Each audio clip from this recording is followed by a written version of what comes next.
नमस्कार साथियों। और आज हम करने वाले हैं विष्णु सूक्त।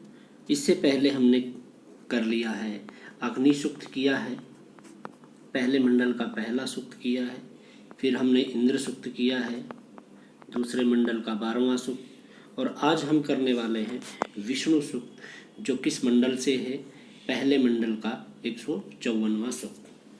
ये साथियों हमारा पीजीटी की परीक्षा में, रिट की परीक्षा में, और ये है यूजीसी नेट जेआरएफ आपका, और असिस्टेंट प्रोफेसर में तो आता ही आता है।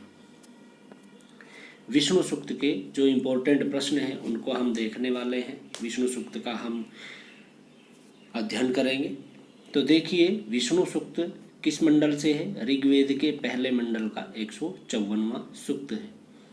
अब ऋग्वेद के पहले मंडल से, तो इसका मतलब ऋग्वेद में कितने मंडल थे? 10 मंडल थे या 10 मंडल हैं। उनमें से पहले मंडल का 154वां सूक्त। वैसे विष्णु सूक्त, विष्णु से संबंधित सूक्त ऋग्वेद में कितने हैं? 5 हैं, 5 सूक्त हैं। लेकिन हम किस मंडल की बात कर रहे हैं? प्रथम मंडल के 154वें सूक्त की हम बात करेंगे, चर्चा करेंगे, क्योंकि यही हमारा सिलेबस में है और इसी में से हमारा प्रश्न आते हैं। तो प्रश्न किस तरीके से आ सकता है कि विष्णु सूक्त के ऋषि कौन है? ऋषि कौन है होंगे? दीर्घतमा इसके ऋषि हैं। देवता, जो सूक्त है वही उसके देवता है, तो विष्णु इसके देवता होंगे। मंत्रों की संख्या कितनी है? इसमें मंत्रों की संख्या 6 है, और उन 6 के 6 मंत्रों में त्रिष्टुप छंद का प्रयोग किया गया है। दोबारा से देखिए, विष्णु सूक्त ऋग्वेद के पहले मंडल का कौन सा सूक्त है? 154वां सूक्त है। ऋषि कौन होंगे? दीर्घतम।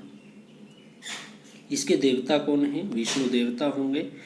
इसमें मंत्रों की संख्या 6 है, और उन 6 के 6 मंत्रों में कौन सा छंद होगा? त्रिष्टुप छंद होगा। और विष्णु संबंधित संपूर्ण ऋग्वेद में कितने सूक्त हैं? 5 सूक्त हैं।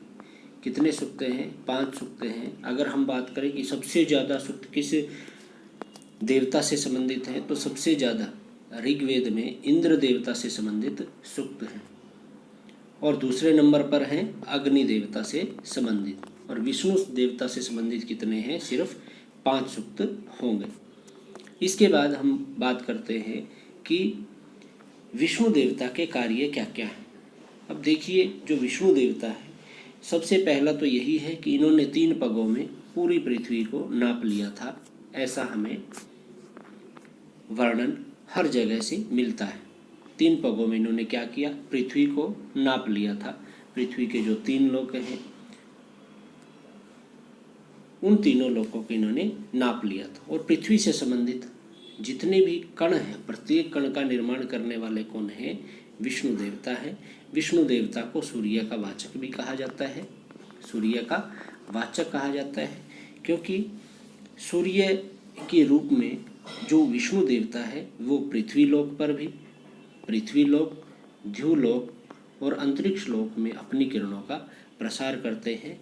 और इनके प्रकाश से जो जरायुज हैं, जरायुज या फिर अंडज और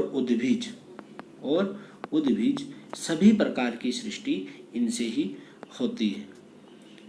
और विष्णु देवता कौन है? ये उत्तम कार्यों को करने वाले हैं, महान कार्यों को करने वाले हैं। इन्होंने क्या किया? उत्तम कार्यों को, महान कार्यों को करने वाले हैं। किस तरह से हैं? जैसे वृत्र का वध किया, वृत्र का संहार किया, ये किन्होंने किया था? ये किया इंद्र ने। ये इंद्र ने इनका संहार किया था। लेकिन इंद्र का साथ देने वाले कौन थे? वो विष्णु देवता थे। इन्होंने इनका साथ दिया था। और उसी समय विष्णु देवता का मरुतों के साथ भी मिलना हुआ। किनके साथ? मरुतों के साथ। कब मिलना हुआ? अब देखिए, ये प्रश्न आ सकता है कि वृत्र का वध किसने किया? तो इंद्र ने किया। इंद्र का साथ किसने दिया? विष्णु ने दिया। और विष्णु ने जब इंद्र देवता का साथ दिया था, तो उस समय विष्णु देवता किनसे मिले थे? मरुतों से मिले थे। ठीक है। अब हम बात कर लेते हैं अब कि ऋग्वेद के पहले मंडल के 154वें सूक्त में कितने मंत्र हैं? 6 मंत्र हैं। अब इन 6 मंत्रों में क्या क्या बताया गया, जितनी ये बातें हमने की ये सभी भी उनमें बताई गई हैं, और उनके कुछ विशेषण शब्द भी हैं, जैसे कि त्रिविक्रम कहा, गिरिष्ठा कहा है, गिरिजा कहा है, उरुगाय और कुचर। ये सभी विशेषण शब्द किसके लिए प्रयोग किए हैं? विष्णु देवता के लिए प्रयोग किए हैं। तो एक विष्णु देवता के जो शब्द है, विष्णु देवता जो शब्द है, देखिए विष्णु शब्द जो है यह किससे बना है? वेरी इंपॉर्टेंट प्रश्न है। यह विष धातु से बना है। किस धातु से बना है? विष धातु से बना है। और इसका अर्थ क्या है? व्यापनशील होना। क्या है? व्यापनशील होना। अब व्यापनशील क्या है? वही सूर्य का वाचक है। किसका? सूर्य यह का वाचक है। किस तरीके से? वो हमने अभी चर्चा की थी कि यह तीनों लोकों में अपनी किरणों को फैलाने वाला है। और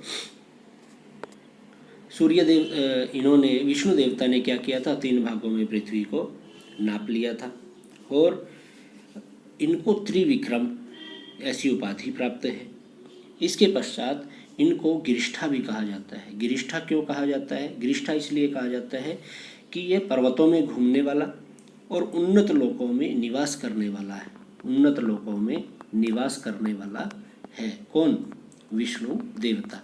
अब जो विष्णु देवता जहाँ निवास करते हैं उसे क्या कहते हैं? विष्णु लोक भी कहते हैं। और विष्णु लोक का अन्य नाम क्या है? यह प्रश्न भी बन सकता है कि विष्णु लोक का अन्य नाम क्या है। तो विष्णु लोक का अन्य नाम क्या होगा? गोलोक भी होगा। क्या होगा? गोलोक। विष्णु लोक का अन्य नाम क्या होगा? गोलोक होगा। इसके पश्चात है कि इन्हें और क्या कहा जाता है? उरुक्रम भी कहा जाता है। उरुक्रम विष्णु देवता के लिए प्रयोग किया जाता है। उरुक्रम क्यों कहा जाता है? क्योंकि यह पराक्रम से युक्त शक्तिशाली है। अब पराक्रम से युक्त शक्तिशाली हैं, तभी तो इन्होंने पृथ्वी को नाप लिया, वो भी 3 कदमों में। और शक्तिशाली हैं, पराक्रमी हैं, तभी तो इन्होंने इंद्र देवता का साथ दिया वृत्र का संहार करने के लिए। इसके पश्चात इन्हें गिरीक्षित भी कहा जाता है। क्या कहा जाता है? गिरीक्षित भी कहा जाता है। क्यों कहा जाता है? क्योंकि यह वाणियों में निवास करने वाला है। वाणियों में निवास करने वाला है। इसके पश्चात इन्हें उरुगाय कहा जाता है। उरुगाय क्यों कहा जाता है? क्योंकि यह इनकी महान व्यक्तियों के द्वारा स्तुति की जाती है। महान व्यक्तियों के द्वारा जिनकी स्तुति की जाती है उन्हें क्या कहते हैं? उरुगाय कहते हैं। और उरुगाय किनके लिए प्रयोग करते हैं? विष्णु देवता के लिए प्रयोग करते हैं। इसके पश्चात कुचर भी इन्हें कहा जाता है। और गिरीक्षित भी कहा जाता है। गिरीक्षित क्यों कहा जाता है? क्योंकि भगवान विष्णु पर्वत पर निवास करने वाले हैं। और इन्हें विष्णवे इस विशेषण शब्द से भी पुकारा जाता है। क्यों कहा जाता है ऐसा इनको? क्योंकि ये सभी कामनाओं की पूर्ति करने वाले हैं।